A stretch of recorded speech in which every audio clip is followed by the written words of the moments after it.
When you work on something small, it's a little bit more intimate.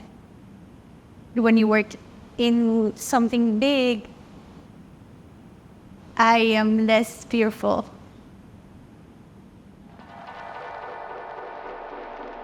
Been an artist for all my life. I always knew that I didn't see the world the same way as other people, so I always felt different, I guess. I always felt that I was more sensitive to things that other people were not. And I was very attracted to music, to dance, and to all these creative ways of being. So painting felt always like part of me.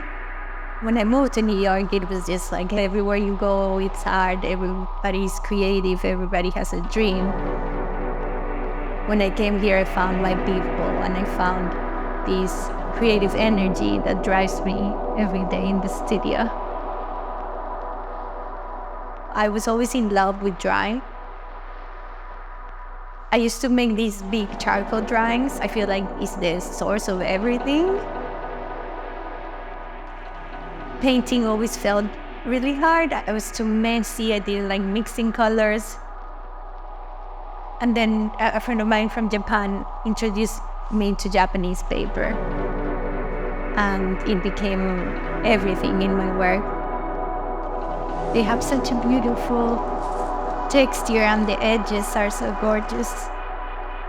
My whole life, I always feel like one story informs the other. My work deals a lot with mythology and kind of blending mythology with current realities.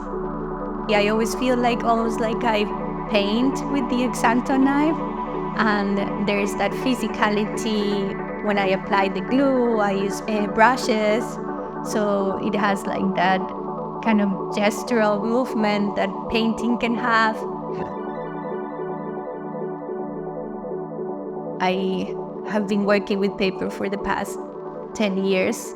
When I'm working, I feel in the floor with hundreds of papers.